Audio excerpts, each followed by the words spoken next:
Clean, green and extremely mean. This is Porsche's version of what an electric car should be like. Now the Taycan has taken its time to come here, but what we have here is the purest version of all, the rear wheel drive version. And we're going to tell you just how good it is to drive. We're also going to tell you how luxurious it is and how usable it is in our conditions.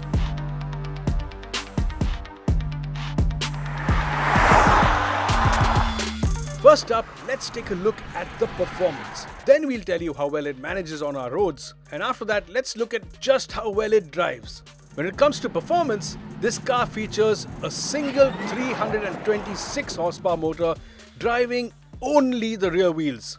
Now that isn't too much power, especially for a car that weighs approximately 2.2 tons. You do get a maximum of 408 horsepower in overboost, but that's only when you use launch control. First impressions, however, come as something of a surprise. Now, first time behind the wheel of the Taycan, and immediately it feels nothing like a traditional electric car. There's so much weight and feel in the steering. The car rides differently, and then even when you put your foot down, that initial surge followed by a tapering off of power isn't there. It sort of builds power in a more natural manner.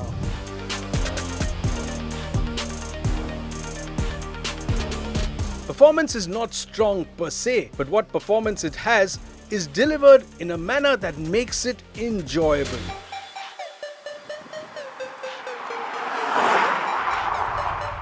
Now, while this may not be the most powerful Taycan, put your foot down, and yes, it does pull the horizon back. It doesn't throw your neck back like a Tesla will, especially the quicker ones. But power is built up in a more turbine-like manner. And then when you look down, you say, wow, that's quick. In fact, overall power delivery is so normal and combustion engine-like, it comes as a pleasant surprise.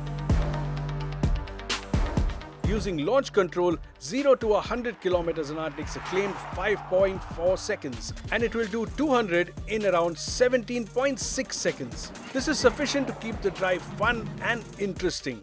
Another thing that enhances the driving experience is the artificially created exhaust sound.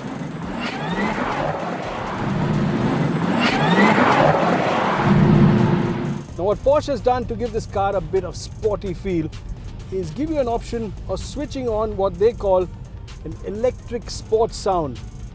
And when you switch it on,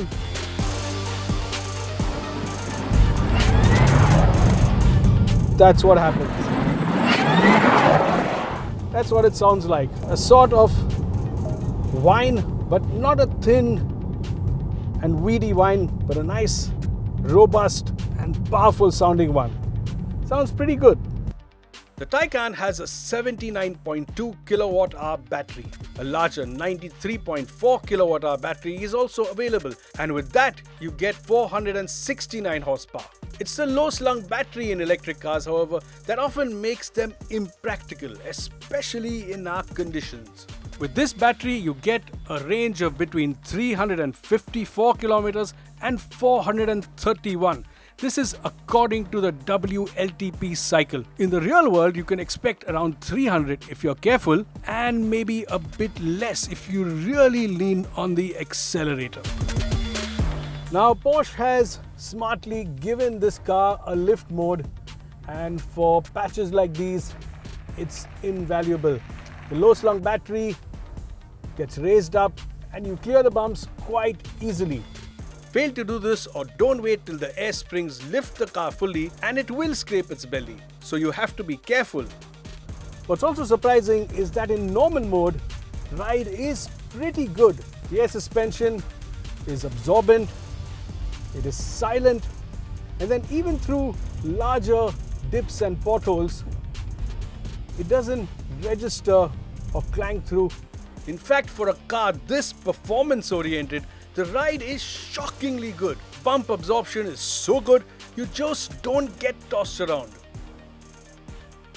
Where the Taycan completely nails it is when it comes to corners. It isn't light on its feet or hyper agile, but remember, it has to lug around half a ton of battery under its belly. Still, Porsche know a thing or two about how to deal with excess weight in the wrong place. Think rear engine 911 for example, or the heavy Cayenne SUV, and that's what gives the Taycan an edge.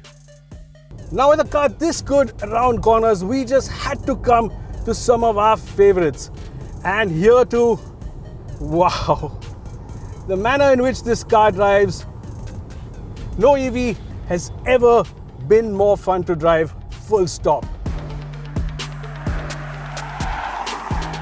Now it starts with the steering, full of feel, brimming with confidence, and delivering a poise around corners that you just can't believe on something so heavy. The Taycan attacks corners with gusto. You can feel the weight of the battery below you as you turn into corners.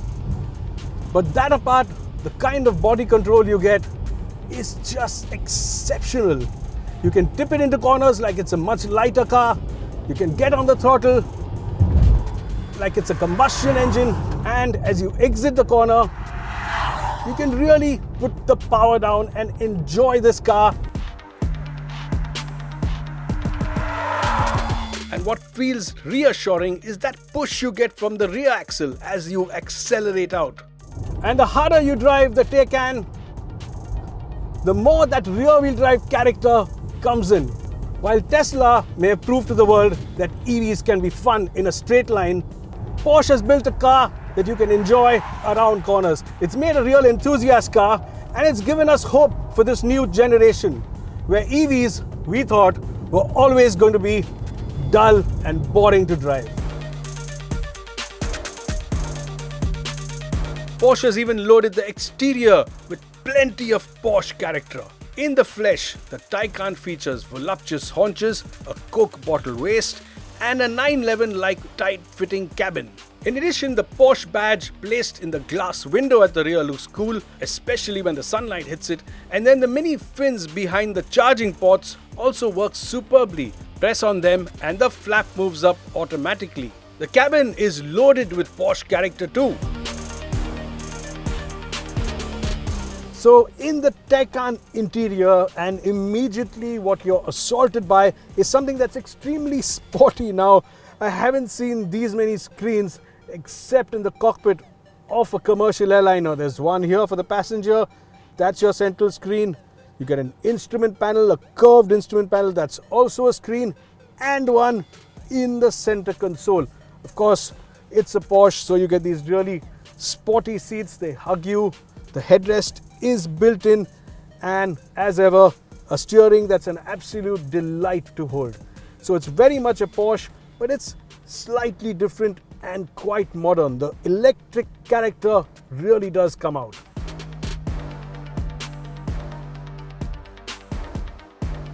I'm particularly impressed by the beautiful 16.8-inch piece of frameless curved glass that works as an instrument cluster.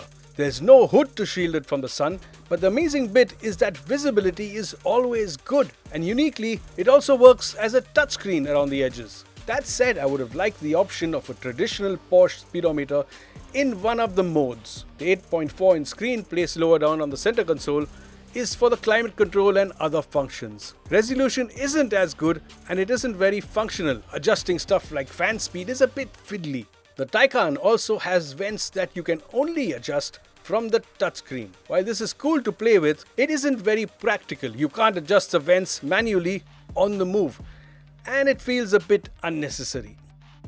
Now it's a Porsche, so you do get all your drive modes, and they're centered around here. There's normal, range because it's an EV, sport, sport plus, and individual. But you also can adjust the air suspension from here. You have chassis level, which you can go lift. You can lift up the chassis, or you can put it in a medium setting, which actually is good enough for most speed breakers. Recuperation, important on an electric car. How much you regen and put back into the battery, that can be set here as well. There's an off, on, and an auto. A simple setting like that. You cannot adjust levels as in other cars. But overall here, there's a lot you can customize and have exactly like you want. The rear seats are also very sporty. Now clearly this isn't your everyday luxury car. You are sat lower, the seats are extremely sporty and give you lots of side support. And when you look ahead, you see a big headrest here integrated with the driver's seat. So visibility isn't great. What you do get, however, is this massive glass roof, which in fact makes it feel like you're sitting in a car without a roof. You can just see everywhere, and although the tint is fixed and you can't change it, this is really a feature people will absolutely love. That said, those above 6 feet will find headroom tight. This is only a 4-seater. The polarized glass roof is likely to heat up in summer, and while it has USB-C ports, they're hidden out of view. There is a fair amount of kit on this car. It includes wireless charging, cooled seats, LED matrix headlights, heads-up display, park assist surround view, but there's no wireless Apple CarPlay or Android Auto. When it comes to charging, an 11 kilowatt AC charger will take 8 hours from 0 to 100%. A 50 kilowatt DC charger can take the battery from 5 to 80% in just 1.5 hours. Porsche's Taycan is a game changer. An electric car you can genuinely enjoy from behind the wheel, almost as much as any combustion-powered car. It represents a big step forward in the evolution of the electric car. It rides comfortably on our roads, can handle large speed breakers, and the cabin is comfortable and well appointed. The sporty seating position in the rear means the comfort in the back isn't limo-like. The Taycan is down on straight-line performance compared to rivals, and at 1.5 crore for the base car and roughly 30 lakh more for this one, it is expensive, especially for the performance you get. Still, if you want to go electric and want the best driving car around, one that works well in our conditions, the Taycan is the one for you.